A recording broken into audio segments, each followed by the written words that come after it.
day has finally came for the engine to go back in its home in the second gen. As you can see, we kind of got carried away with ourselves here. We have a lot more parts on it than the last time you saw it, but we have good buddy Steve here to help us get it back in its home. He brought his engine puller out. This is also his engine stand that I need to return back to him, but we've kind of entered the get it done phase. So I'm sure many of you can relate to that. Just want to get it knocked out. So I haven't video as much as I want to, but I'll fill you in with everything we've done so far. We have the lower radiator hose AC bracket on, fresh gasket in that.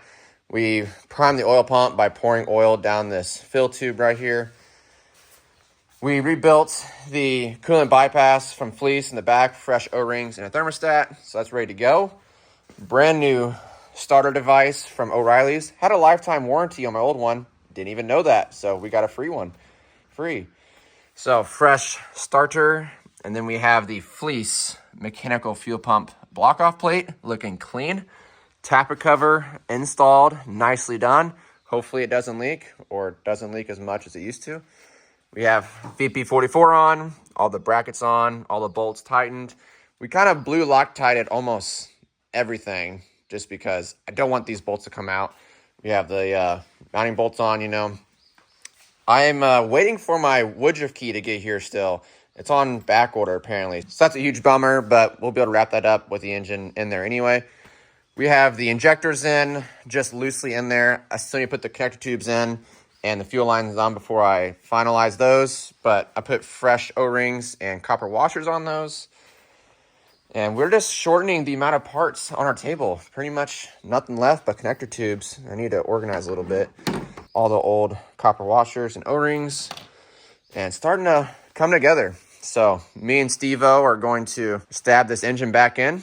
I'll probably just get it in there and then fill you guys in with what went on. We also got these Synergy, I believe. Yeah, Synergy motor mount inserts. And these things are pretty sweet. I like them. I had to do some massaging with the belt sander on that one. But other than that, they fit in there nice and snug. Really excited to have those in the motor mounts. So have those locked in, ready to go. So we're just going to put the engine in, get it mounted up to the transmission, at least get them cooperating together, and then try and slide the motor mounts in with the engine in there. We'll see how that goes. That's kind of how I had to pull it out. I had to take the motor mounts off and then pull the engine out because it wanted to pick the transmission up with it. So we're just going to wrestle it in there a little bit, and I'll just talk to you guys when it's in the truck. Detached from the engine stand, but just look at that paint job, man. Look at the difference. Need to clean that up and paint that, or just leave it so we remember what it looks like. And through the power of YouTube, we have it in. Thanks to Steve. He's only done like 1 or 50 of these things, so he knows what he's doing. He knows all the tips and tricks. Definitely learned a lot from him, but he's going to take off. He grabbed all of his stuff, so thank you, sir. Again, appreciate you. I'll be in Oklahoma, so might see you at Tulsa or somewhere down there in a track. So, yeah, but we're in. Now we're ready to start doing the hard stuff and put all the little crap on. But he's going to take off, so he brought his daily today, so no burnouts today. But we'll probably see him again on the channel. You'll see him again for sure when we make an event together. So let's take some time just to fill you guys in with where we're at, what all we accomplished, and then develop a plan, because right now we don't have a plan. So where we're at right now is Steve and I obviously got the engine in. Could not have done it without him this quickly. We really knocked this out today. But we've already put all the bell housing bolts in. Still need to do the torque converter bolts. But all the motor mounts are in, obviously. Bolts are tight. We put some red Loctite on those guys, so they should not be going anywhere, especially since I said that. Those are all good. All of our sensors are in. The map sensor, intake air temperature sensor, oil pressure, and our coolant temp sensor. All those are in. On the front here, we obviously did, like I said, the lower radiator hose neck bracket, AC bracket thing that mounts the AC bracket, and with a new gasket. Still need to do, obviously, the connector tubes and the fuel lines, so I'm planning on doing that. Need to rebuild the vacuum pump still. Need to do that. Mount the ECM to the side of the block. Run all my wiring. And then, obviously, turbo, manifold, feed, drain line, all that. And then start doing the truck stuff like the radiator, intercooler, all that, and put it back together. So we have a long list still to do. Really, we've done the easy stuff, which is just get it back in. Now it's the time-consuming, tedious, small stuff to do. So we have lots to do. I'm just going to start with cleaning up the shop a little bit, trying to organize, put some tools away, and then see where I'm at with parts, what all we got ready to go on, and start just chucking parts on it and just get this thing as close as I can to running. All right, now with a clean shop, I think I'm going to start off with finishing up the fuel system. So I already peeled off the blue tape from the intake plenum. I had that on there to make sure nothing fell in it. I've already kind of inspected inside there, made sure nothing was floating around, so should be good there. But I'm going to put the intake runner on, which I have right here, painted up nicely. And I'm going to try out a common rail gasket because it's a metal gasket, and the second gen style is like that Felpro kind of gasket material, which is bad at leaking. But right there's the part number. We're going to see if that fits, make sure it's going to work, and then hopefully we have no boost leaks around the intake runner. So I'm going to get that stabbed on and finish up my fuel system.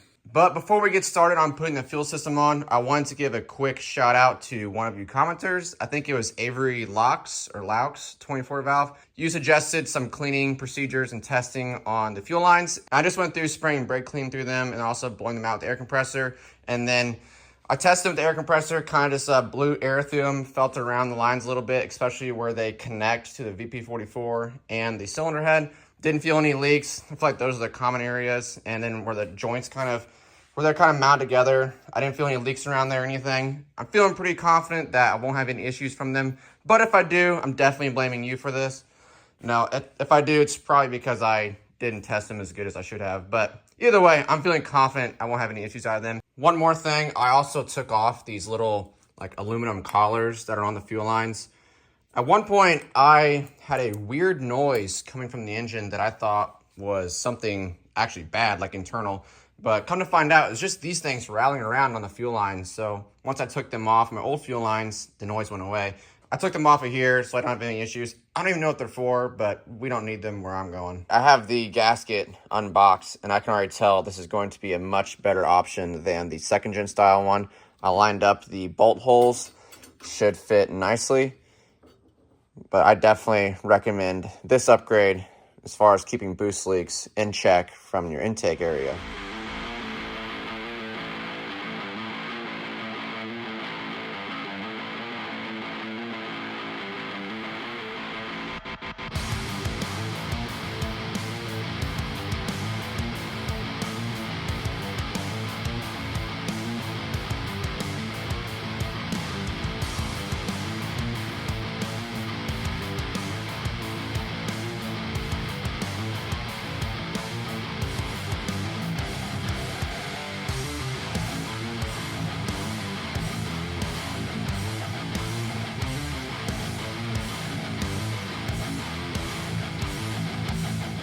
So as you saw, we torqued the fuel lines down on the VP44, but we left the connector tube side just like snug.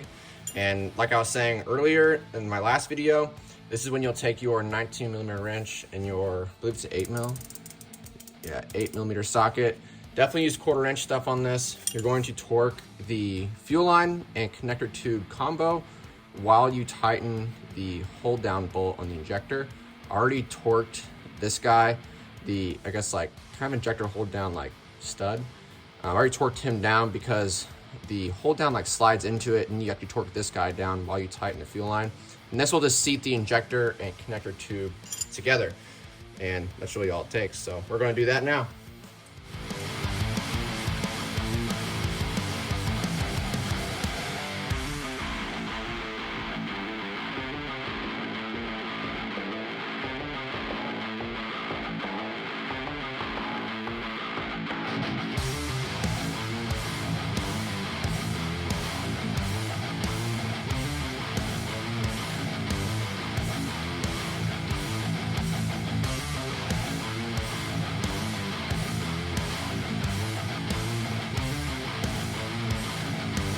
So we have our pump gear laid out here. Took some time to clean them up, nothing crazy. If you remember, our keyway was smashed inside the keyhole. I took some time to just clean that up, make sure that is good to go. Got the nut, did not get a fresh lock washer. We're just going to send it with the old one. And then we did get a new woodruff key, obviously. So we'll slap that guy in. Took forever to get that, but finally showed up. So we're going to get that stabbed in there. Something else that's important to note is the new woodruff key has, focus. New key will have your numbers, and then if you see at the top there, it has a little arrow. That arrow faces the pump gear itself, not the pump. So the orientation is important here, and you definitely want to get that right. But I'm going to get the new keyway installed to the shaft and get the gear on. One thing I'll show you real quick too is on the new key, when I tapped it in, I gave it a little lead in. If you see, I kind of angled it to help it slide into the gear a little better. Seems like that's how they come from the factory when you buy a new one, a new VP44 at least.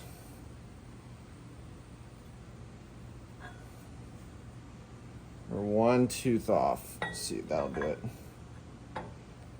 And I believe that is it. See what you guys think, let me know. Let's see. That guy's lined up. That guy's lined up. Correct me if I'm wrong. If not, it's just going to have a lot of timing in it, and it shouldn't. And let's get this nut on. So then you'll use this nut to kind of press the gear onto the shaft, because it is a taper fit. I need to research a torque spec on this nut. I know it's a lot. Torque spec is 125.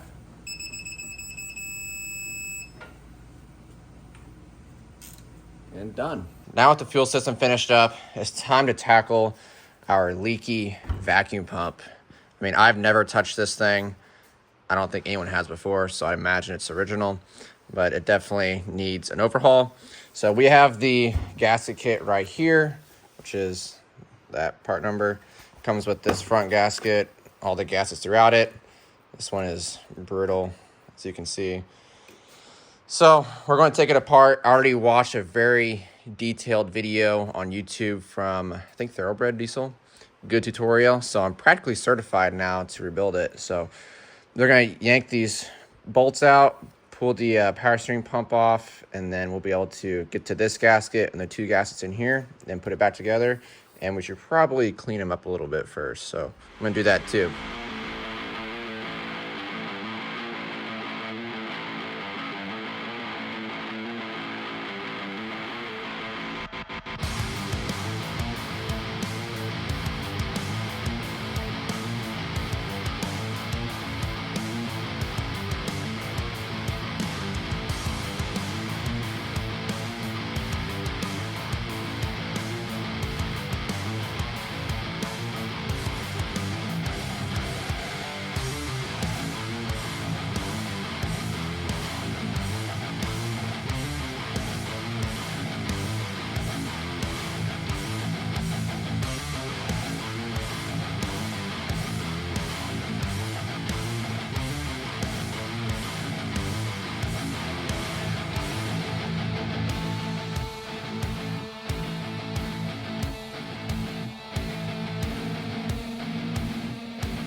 And that's going to do it for sealing up the vacuum pump. As you can see, it is like a brand new pump now. There's only a handful of gaskets in there. This one's kind of like the main shaft gasket. As you can see, the spring kind of popped out. And then there's this O-ring around that. And then obviously this one that makes 2 surfaces together. And that really does it. Super straightforward, wasn't hard at all. Just make sure you got everything lined up. And then I marked where this like coupling was. I took a scribe and kind of scribed them right there. So we got it lined up back how it was exactly. But you know me, I'm going to tape them up and paint them. So we're going to throw some black on them and get this thing looking like a brand new pump again.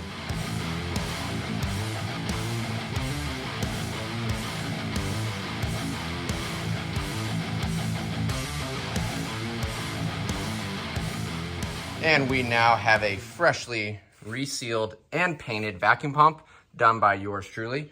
Actually turned out pretty slick. It's actually crazy what just cleaning it up and a shot of paint will do. It practically looks like a brand new pump. I mean, the veins or whatever they're called in there all looked good. I saw no cracks in the housing or anything alarming at all. I really don't even know if it was leaking.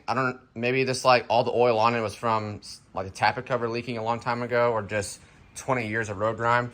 But it looked really good inside here, so I'm really confident that this thing will be fine. Probably will replace the power steering pump down the road, or whenever we do a common rail swap and we get rid of this thing in general, we'll address that down the road. But now that we have a freshly resealed vacuum pump, let's get this thing stabbed back on the truck. To install the vacuum pump, don't forget you have this oil line, this little bracket that will mount the pump to the block, and then obviously the hardware. I'm going to bolt the vacuum pump up to the timing case, and then that'll tell me where this bracket, it has like a longer side and a shorter side, so I can't remember how it went. I think it went like this, as in long side against the block, but once I put the vacuum pump up onto the timing case, I'll be able to tell how it goes. One thing about this pump that's pretty nice is it's not timed or anything. You don't have to line up any timing marks. You just throw it on. So that makes it easy.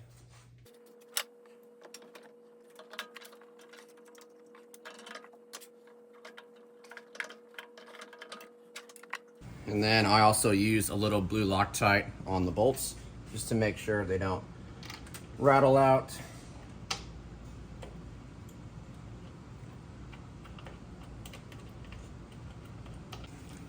All right, with the two front mounting bolts, I suggest running those down first and tightening those up before you do the back bracket, mainly because I kind of seat it against the timing case, and then that sets the gear backlash, which based on my calibrated backlash tester here, that's about right, I think.